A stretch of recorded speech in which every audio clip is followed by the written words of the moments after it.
राजकुमारी विजयसेना योगियों को लेकर दुर्ग दिखाने निकल पड़ी। वो ऊदल के साथ साथ चल रही थी। पूरा दुर्ग दिखाने के बाद राजकुमारी दुर्ग की सुरंग के पास पहुंच गई और वहां पहुंचकर वो द्वंद्व में पड़ गई। उसने मन ही मन सोचा कि इन योगियों को दुर्ग का गुप्त रास्ता या सुरंग दिखाई जाए या नहीं। एक तरफ मां का आदेश और दूसरी तरफ राज्य की सुरक्षा का प्रश्न।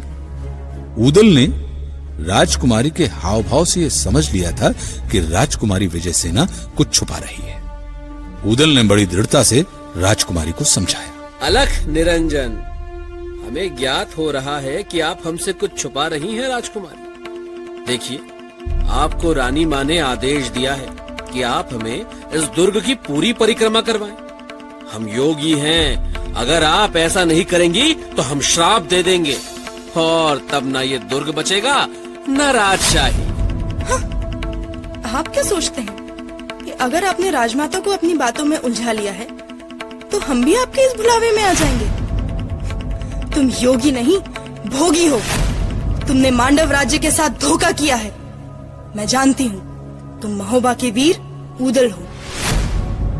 विजयसेना की बात सुनकर सबके पैरों तले से जमीन खिसक गई। राजकुमारी ने ऊदल को पहचान लिया था, मगर कैसे, ये किसी को समझ नहीं आ रहा था। आश्चर्य में हो ना कि मैंने तुम्हें कैसे पहचान लिया? याद करो, जब सिरोंज के महाराज की बेटी का विवाह हुआ था तब तुम बारातियों में थे। तुम्हारी वीरता की कहानियां मशहूर हो चुकी थी। बारातियों के साथ तुम केसरिया पाग पहनकर बेंदला घोड़े को नचाते हुए आगे बढ़ रहे थे। तभी मेरी सहेलियों ने मुझे बता दिया था कि तुम महोबा के वीर ऊदल हो। लेकिन अब मुझे ये बात समझ में नहीं आती कि इतने महान वीर को पीठ पर छुरा घोंपने जैसे इस कायरतापूर्ण प्रपंच की रचना क्यों करनी पड़ी। ये कहकर राजकुमारी विजयसेना ने अपनी तलवार निकाल ली। ऊदल ने बड़े शांत भाव से राजकुमारी को समझाया। राजकुमारी, कायर नहीं है। आपके पिता ने धोखे से हमारे पिता और चाचा को मार उनकी खोपड़ियां यहाँ पेड़ पर टांग दी। वो बड़ी शूरवीरता थी। जब तक हम अपने पिता और चाचा की मृत्यु का प्रतिशोध नहीं लेते तब तक न उनकी आत्मा को शांति मिल पाएगी न हमारे कलेजे को। आप चाहें तो अभी अपने पिता को हमारे बारे में बता सकती हैं। हम भागेंगे नहीं, लेकिन प्रतिशोध लेकर रहेंगे। ऊदल ने राजकुमारी को अपने पिता बघेल राज जंबे को बुलाने का जिक्र किया, लेकिन राजकुमारी स्वयं ऊदल के सम्मुख समर के लिए तत्पर हो चुकी थी। तभी ऊदल को धर्म युद्ध के नियम याद आ गए। दोनों ने तलवारें तान ली और युद्ध छिड़ गया। राजकुमारी एक कुशल योद्धा की तरह ऊदल पर वार करते रहे और ऊदल सिर्फ अपने आप को बचाते रहे, क्योंकि उनके दिमाग में अपनी मां मल्हना का आदेश गूंज रहा था कि स्त्री के ऊपर अस्त्र नहीं उठाने चाहिए। अचानक घटी इस घटना ने सबको भौचक्का कर दिया था। आल्हा, ढेबा और मलखान अचंभित खड़े देख रहे थे। कुछ देर तक वार करने के बाद राजकुमारी थक हार कर बेहोश हो गई। तभी सबने मिलकर राजकुमारी को हवा की, पानी के छींटे उसके मुंह पे मारे। जब राजकुमारी होश में आई तो उसका अभिमान पिघलकर पानी हो चुका था। वीर ऊदल, तुम्हारे बारे में जो कुछ भी सुना था, तुम उससे ज्यादा बहादुर और धर्मप्रिय हो। ये सत्य है कि मेरे पिता ने तुम्हारे पिता के साथ अधर्म युद्ध किया था, लेकिन तुम्हें धर्म युद्ध का भली भांति ज्ञान है। इसलिए तुम्हारे इस युद्ध में अब मैं तुम लोगों के साथ हूं। अब मैं जो कहने जा रही हूं उसे ध्यान से सुनो। ये जो सामने दीवार है उसके पीछे एक सुरंग है जो यहां से कोसों दूर बबूरी वन में निकलती है। ये दुर्ग सब तरफ से इतना सुरक्षित है कि किसी और रास्ते से यहाँ प्रवेश कर पाना तुम लोगों के लिए शायद नामुमकिन हो। सुरंग का दूसरा मुंह बबूरी वन में खुलता था।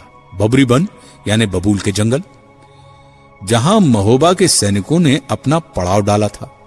ये भेद खुलने के साथ ही महोबा के वीरों ने युद्ध जीतने की सबसे महत्वपूर्ण चाबी निश्चय ही तुम्हारे पिता के साथ अधर्म युद्ध किया था, लेकिन अब मैं तुम्हारे साथ हूँ। अगले दिन सुबह तड़के महोबा की सेना ने मांडोगढ़ दुर्ग पर आक्रमण कर दिया। आक्रमण की खबर सुनते ही बघेल राज जंबे ने अपने दोनों पुत्र राय करिंगा और सूरज को बुलाया। राय करिंगा और सूरज अपने समय के बड़े शूरवीर योद्धा माने जाते थे। बघेल राज जंबे ने युद्ध की बागडोर अपने पुत्रों के हाथ में सौंप दी। हम आपका सपना पूरा करेंगे, हमें आशीर्वाद दीजिए। इस युद्ध को हम अवश्य जीतेंगे।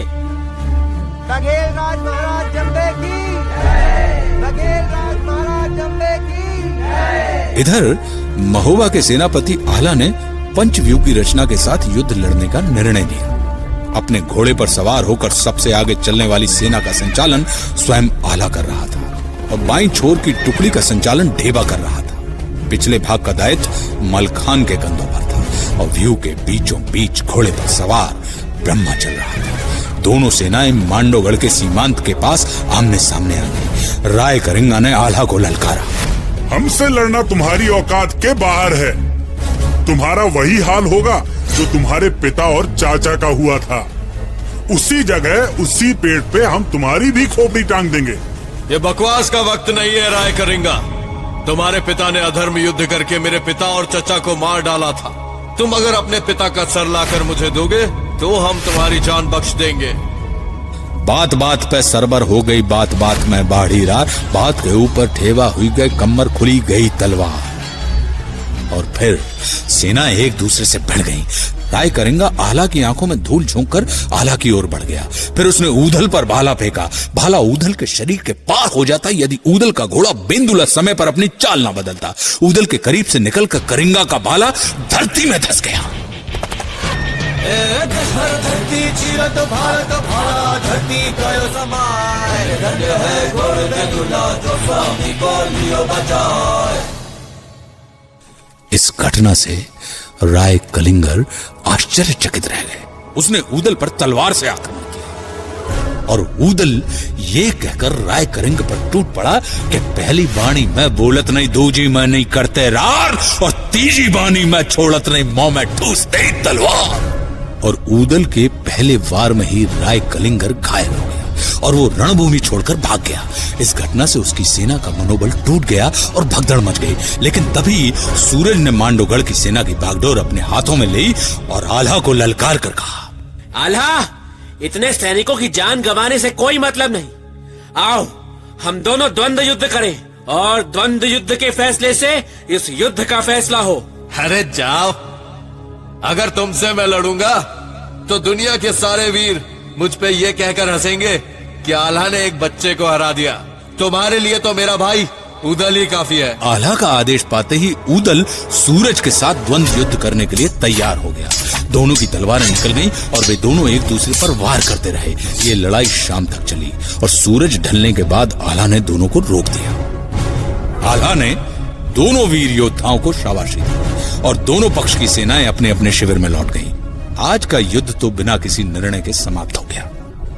लेकिन अगले दिन की सुबह महोबा के लिए क्या मुसीबत लाई।